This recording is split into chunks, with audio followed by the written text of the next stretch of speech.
Hello there, this is David Allard of Mind and Body Movement, and this is the Home Workers Home Workout. So let's start by jogging on the spot, and we'll have a little bit of a chat to explain what's going on while you get warmed up. So I've put this video together in response to the coronavirus, because I'm talking to so many of my clients who are ending up in enforced isolation, working from home, and are wanting to start working out a little bit from home. So I thought I would put this together as a very short, simple home workout that we can do together.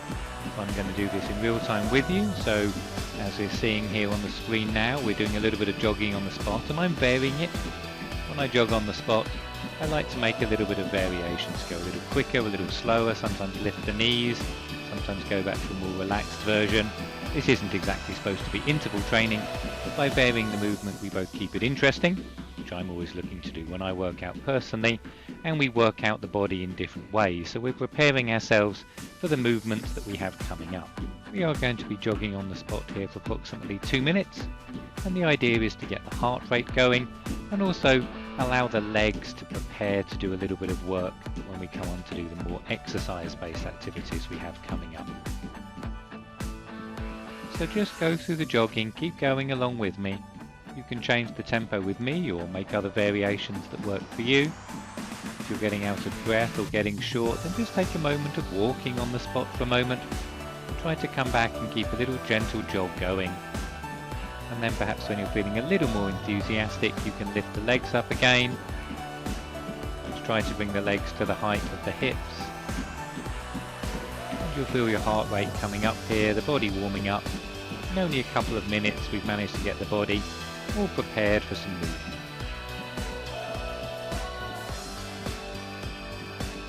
So coming to the end now of our jogging on the spot, we're going to move into a side step exercise.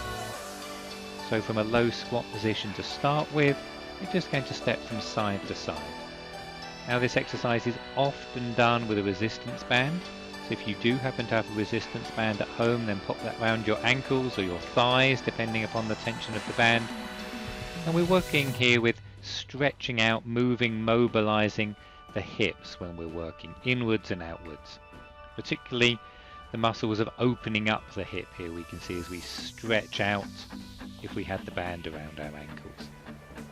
One of the things I want to make sure you're doing as a home worker is you're going to be sitting a lot in your office at a desk, so we want to make sure we're not just moving in a linear way but also these lateral movements.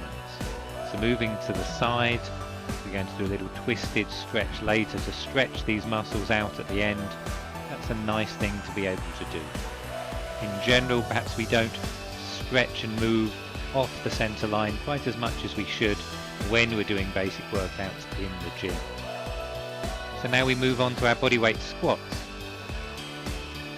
You can see here my feet are a little wider than hip distance apart. My toes are a little pointed outwards.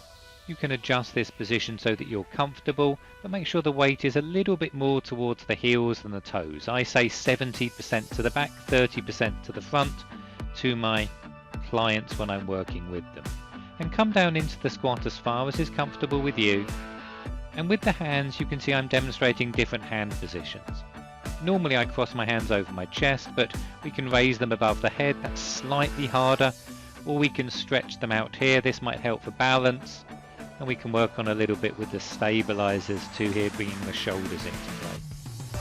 If you have a weight at home, a dumbbell or a kettlebell, then you can turn this into a goblet squat by holding that weight at your chest. Many other variations of squats, of course.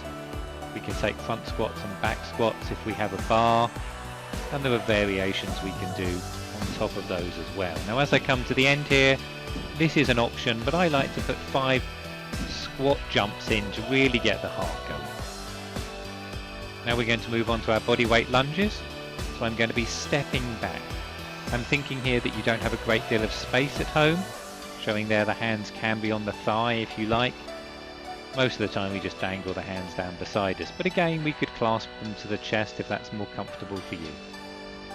A few points of order when we do this: try not to touch the knee to the floor as you go back, and when you do step back, although the knee will go forward fractionally, you're seeing it's going only as far forward as my toes.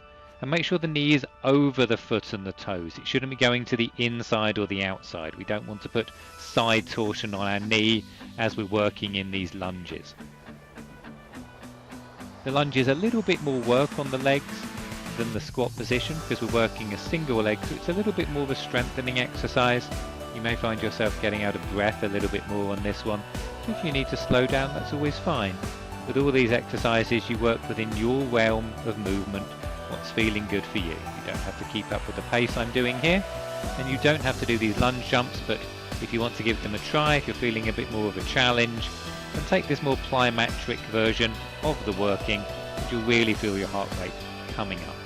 Again, you could add weights down by the side if you needed to. So now we move on to press-ups.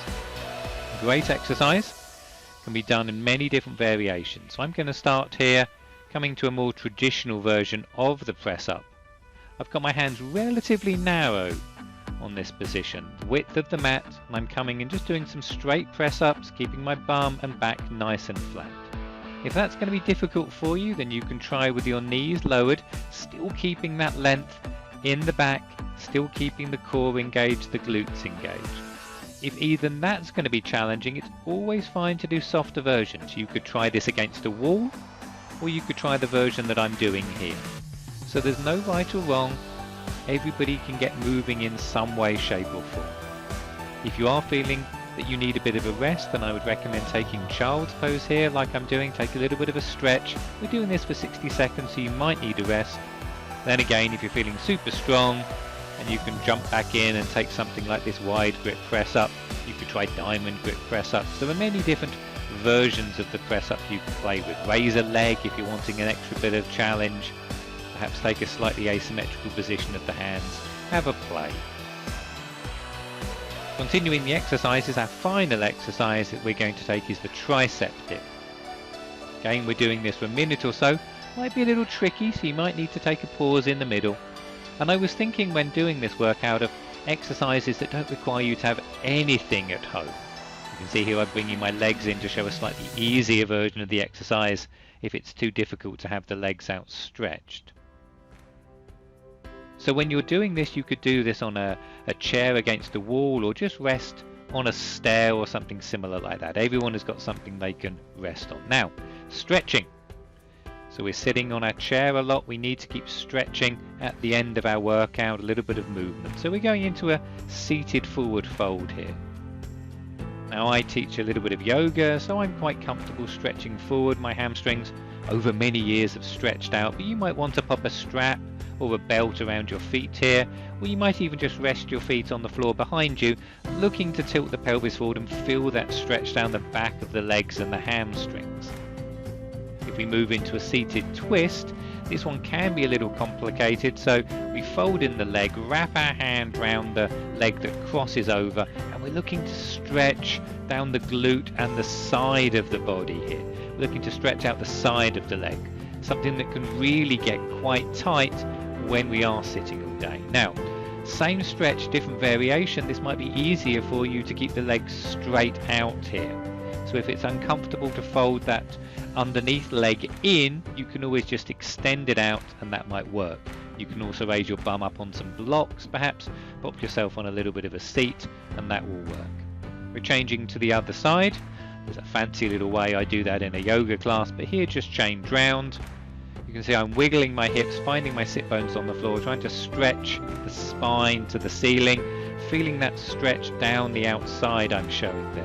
Sometimes it might be nice to give a bit of a massage to the bottom of the glute there, a little stretch down the side body. You can play with these exercises, make them your own, and please absolutely don't expect them to look the way that they do when I'm doing them, or the way that anyone else on a video or a book is doing them. It's really important with all of this to make these your own. So we move on to cobbler's stretch or cobbler's pose, also known as butterfly pose sometimes, or Baddha Konasana in yoga. And it's a commonly seen pose for stretching the inner hips here. It's important you draw that belly button in and up as I'm showing, and then try to feel the sit bones tilt the pelvis forward. When I do this, I like to be a little movie. I like to shake a little from side to side. I don't like to lock out my hips in this position. That's what feels good for me.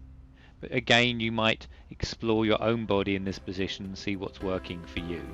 We're trying to stretch out those inner thighs in this version. Now we move on to the low lunge.